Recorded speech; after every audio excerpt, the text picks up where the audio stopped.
தோல்வி பயத்தில் எடப்பாடி பழனிசாமி அவதூறாகவும் ஆபாசமாகவும் பேசுகிறார் என்று செல்வ பெருந்தகை குற்றம் சாட்டியுள்ளார். திருநெல்வேலி மாவட்டம் அம்பாசமுத்திரம் தொகுதியில் போட்டியிடும் காங்கிரஸ் வேட்பாளர் வி.பி. துரையை ஆதரித்து கட்சியின் மாநில தலைவர் செல்வ பெருந்தகை கோபாலசமுத்திரம் பகுதியில் பிரச்சாரம் செய்தார். முன்னதாக செய்தியாளர்களுக்கு பேட்டியளித்த செல்வ பெருந்தகை திமுக கூட்டணி 220க்கும் மேல் வெற்றி பெறும் என்று நம்பிக்கை தெரிவித்தார். அவதூறுகள் பரப்புவதையும் ஆபாசமாக பேசுவதையும் எடப்பாடி பழனிசாமி நிறுத்த வேண்டும். ஒருவரது மனம் புண்படும்படி பேசுவது எந்த அரசியல் தலைவருக்கும் நாகரிகம் அல்ல. எடப்பாடி பழனிசாமியின் ஆபாச பேச்சு எந்த ஜனநாயகமும் ஏற்றுக்கொள்ளாது என்றும் செல்வ பெருந்தகை தெரிவித்தார்.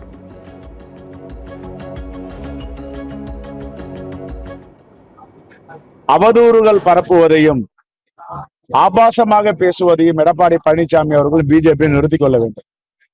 ஒரு மனம் புண்படும்படி பேசுவது எந்த அரசியல் தலைவர்களுக்கும் நாகரிகம் அல்ல. தொடர்ந்து அவர் நாகரிகத்தின் உச்சமாக ஆபாசமாக பேசுகிறார். இதையெல்லாம் எந்த ஜனநாயகவாதிகள் ஏற்றுக்கொள்வார்கள்? எந்த தாய்மார்கள் ஏற்றுக்கொள்வார்கள்? அவருக்கு தோல்வி பயம் வந்துவிட்டது. தோல்வி பயம் வந்தால் வேறு ஏதாவது அறிவிக்கலாம். நாம் தோற்று போக போகிறோம், வெற்றி பெறுவதற்கு வாய்ப்பில்லை, மீண்டும் நல்லாட்சி தொடர போகிறது, தளபதி ஸ்டாலின் அவர்கள் மீண்டும் முதலமைச்சராக போகிறார் என்ற பயம் இருந்தால் வேறு பேசலாம். ஆனால் இந்த அவதூறுகளை பேசுவதும் ஆபாசத்தை பேசுவதும் தமிழ்நாட்டு மக்கள் ஒருபோதும் ஏற்றுக்கொள்ள மாட்டார்கள், நிராகரிப்பார்கள். இதுதான் என்னுடைய பதிவு.